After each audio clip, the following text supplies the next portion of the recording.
Hello, you multi-motorised mash tuns. Yes, you do get motorised mash tuns, you know. And thank you to Andrew McDade 313 for that mention. Introducing Ralphie Review 1033 extras. X for extras from the bothy. Broadcast through the frequencies, because the planet's full of frequencies, to you wherever you are to assist you with your malt moment. And I've just been reviewing a rather splendid whiskey, which I really enjoyed.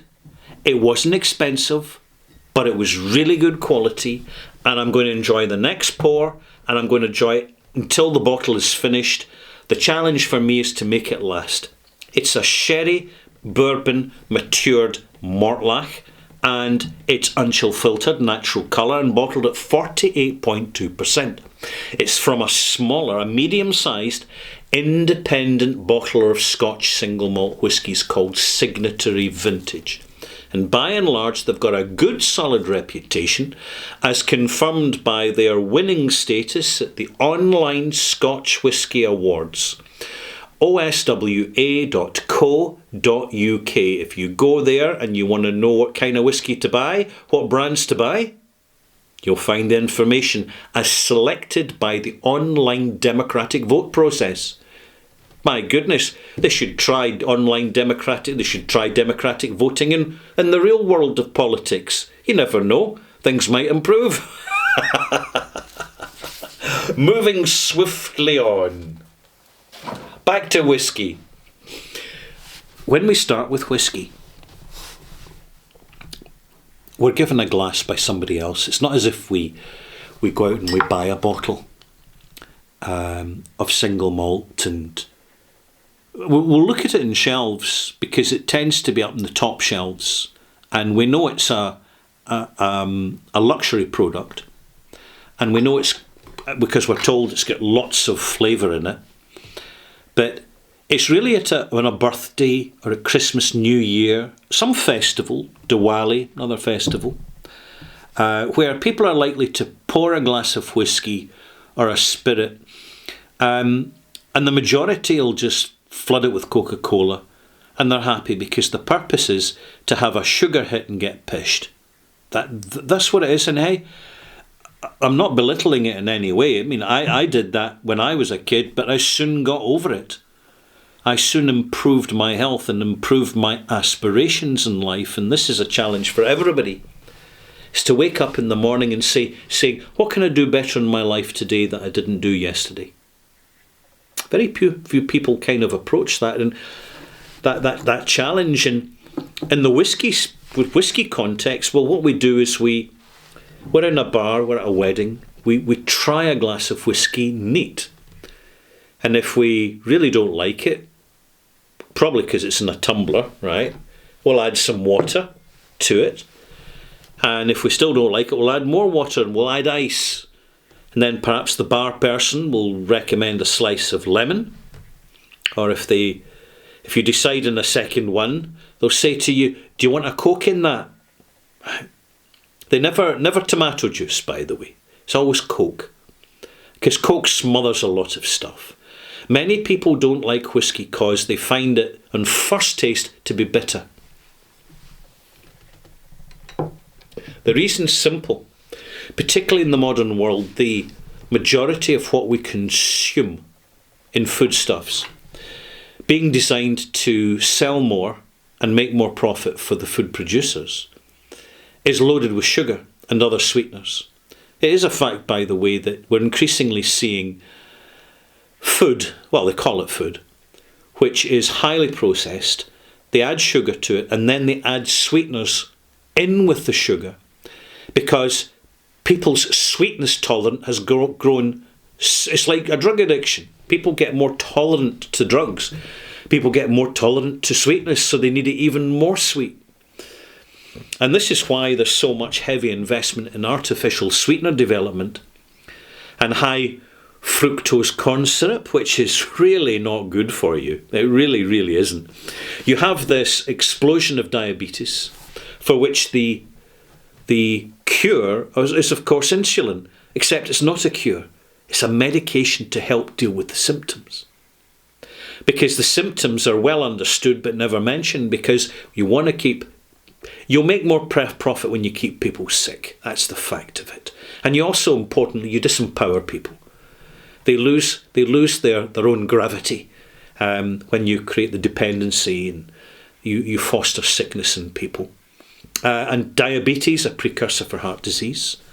And cancer, of course. Sugar is the main food source directly for cancers. And so many people with cancer have had, with complementary support, the benefit of fasting and cutting out sugar completely.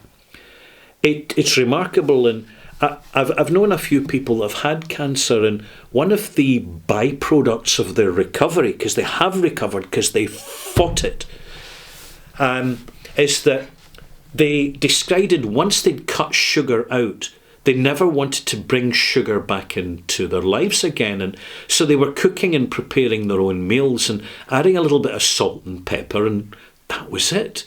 And they discovered that they actually detoxified their taste buds and their cravings of sugar, because they had basically a life and death reason to do so. Now, this affects whiskey drinkers, doesn't it? Because you look at all the alcoholic beverages out there, which are loaded with sugar, to encourage people, the consumers, to buy them. You see it with whiskey and honey, apple pie whiskey, pumpkin pie whiskey, cinnamon whiskey, peppermint whiskey, watermelon whiskey, orange whiskies.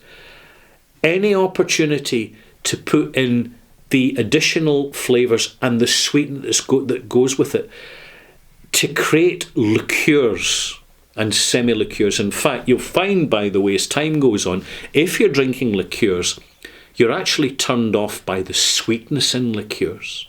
You become sweet averse, because sweetness masks the complexity of natural derived flavours, which are concentrated into the essence of distillation. It's the same with perfumes.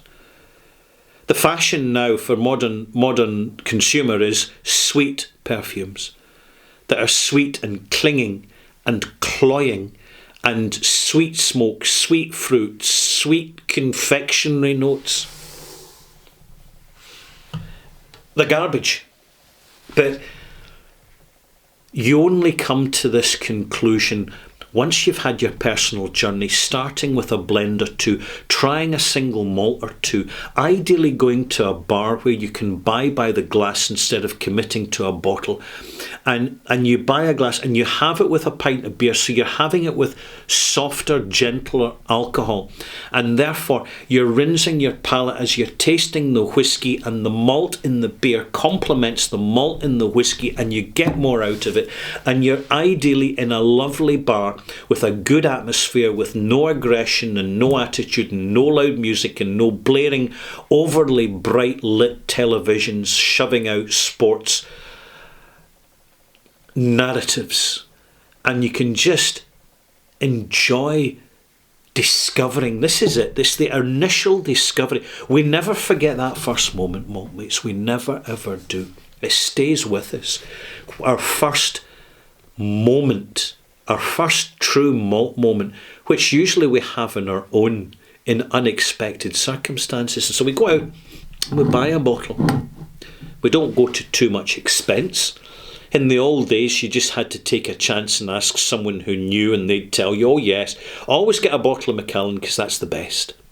But you couldn't find the Macallan because it was only in the upmarket shops, you see. And it had a price premium, you see. So you'd go for something humble like Glenmorangie. Glenmorangie, for many years ago, was the best-selling malt in Scotland for a reason. The standard 10-year-old, a really lovely, delicious, flavoursome whiskey. It's not quite what it was now, but very few whiskies are, because the yield from modern grains is higher in alcohol than it used to be. And if you want the taste of an old-fashioned yesteryear malt, what you're looking for are local barleys and guest barleys, farm-produced barleys, because they tend to be the indigenous, non-imported, lower-yielding, simply more flavoursome varieties, which in the hands of a good distiller can be transformed into a time capsule from yesteryear, delivering to today's market. You'll see it soon from Loch Lee. We see it from Bruichladdich. We see it from Kilhoman. We see it from Springbank. The local barley. Any new distillery that wants to build its reputation needs to source local barley, and ideally they malt it themselves. It's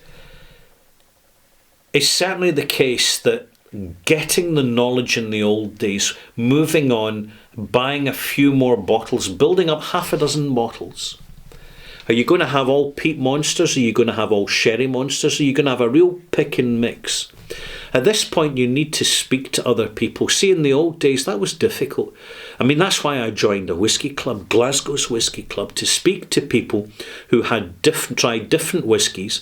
And then because I'd tried different whiskies, I could share my experience, and we knew that we could trust one another, to be honest with one another, because we were there looking after our personal reputations for the ambient, consensual good of the group. That's why whisky clubs are like gold dust, so long as the atmosphere is sound and so long as it's even-handed and not for profit. So the next step is that we make a bad buy. It's going to happen. It's inevitable. We buy another bottling of something we bought and discover it's a bad batch. Bad batches are inexcusable. Any distillery wants to kill its reputation and suppress sales, do bad batches. In the old days, they could get away with it because people tolerated it, because it was it was part of the landscape. Not now. Whiskey's too expensive, money's too hard earned, and taxes can only possibly go up everywhere. So we've got to be careful. We've got to be controlled and keep a hold of the purse strings and make sure when we invest in a bottle, we use our investment in time to do our research, to do our internet scan, to speak to friends, to go to our whisky club, to go onto the forums, the Discord, the Reddit, the Facebook groups. Ask around. You'll soon find who are the people giving honest opinion and who are the people who are just telling you nothing but niceness, and they prove to be unreliable as a result of it. So the journey continues, and as we gain more experience, our palates become more sophisticated. Whiskies that we used to be repulsed by because they were too complex, like Mortlach, good example, Edredour, good example. We start to yearn for them because our palates want to be challenged. Light whiskies like Glenfiddich 12-year-old, they're perfectly palatable and perfectly acceptable, but frankly, they're a bit boring now because we have years of experience under our belt and in our palate and up our nose. And as time goes on, we learn more, we know more, and we invest more in more challenging whiskies. These whiskies, by and large, you will find, are not 40% and heavily chill filtered with caramel colouring added. You start to basically simplify your purchasing protocol by simply avoiding all these bottlings completely. It makes it so much easier for you not to make mistakes, not to be disappointed as an experienced whisky drinker. So you'll go to the small distilleries, the distilleries that bottle at 46% and above, that state on their label. So there's no ambiguity, there's no second guessing, and there's no hiding in the corner. There's no room for a little bit of jiggery pokery. When they say non-chill filtered and natural colour on the label, you pour a glass and you see the haze, you know they're not lying. They're being honest with you. But beware of the dishonest bottlers. In my opinion, they are out there, and they are looking to deceive as much as possible within the framework of legal requirements. It's cynical, but it's true. And this is something I need to tell you. Don't underestimate how uncomfortable some distilleries are with knowledgeable whisky fans. They go silent on you. They don't want to tell you because you're going to carry it online. And the more you're empowered, the less that they're empowered, and they don't want to lose their power over their brand. And they want to try and explain that this fine old whiskey's been bottled at 43% to deliver a smooth experience. And of course they chill filter it so it's nice and bright and clear, and there's no little bits of dust in the whiskey. It could upset your palate, and you maybe think the whiskey's gone off. Even now, the amount of disingenuous, ill thought out narrative coming from without the industry, sometimes it really gets embarrassing. And then you get this kickback against the onliners that they're ill-informed. Right? They're ill-informed, whilst at the same time that at least the onliners have the honesty to tell you, this is my opinion, take it or leave it. I'm just telling you as it is. But you will find this, you'll become more cynical towards distilleries and brands. And this is a subject I'm going to continue for my Patreon subscribers in my extra extras. I'm going to go into a deep dive into faked samples. It's now a big issue. I'm not going to discuss it in a general public platform, because this is really for the firmly committed, subscribed whisky fans who really want to be informed about this phenomenon. And it's something that you really start to spot it the more you look. I'm going to leave it at that now.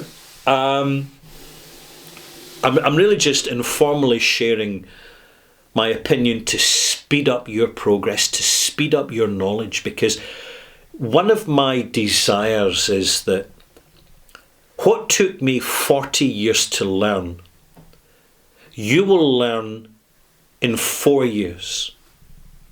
And as a result of that, distilleries in the future will protect their reputations and protect their business by actually catering to real customers and connecting to the real customers, for which the old marketing narrative, it just no longer applies. It's just no longer relevant. And it's a completely unnecessary expense to any distillery. The more a distillery can remove from distractive narrative, I'm being polite about it, I could call it BS, but I'm going to call it distractive narrative, and actually put the money instead into quality of cask. That's what's going to hold their business. That's how that distillery is going to survive in the future. Because tomorrow's customer, I assure you, tomorrow's customer is going to know a lot more than today's customer. They're going to be far more informed, and as a direct result, we are all going to be far more empowered. Think about it.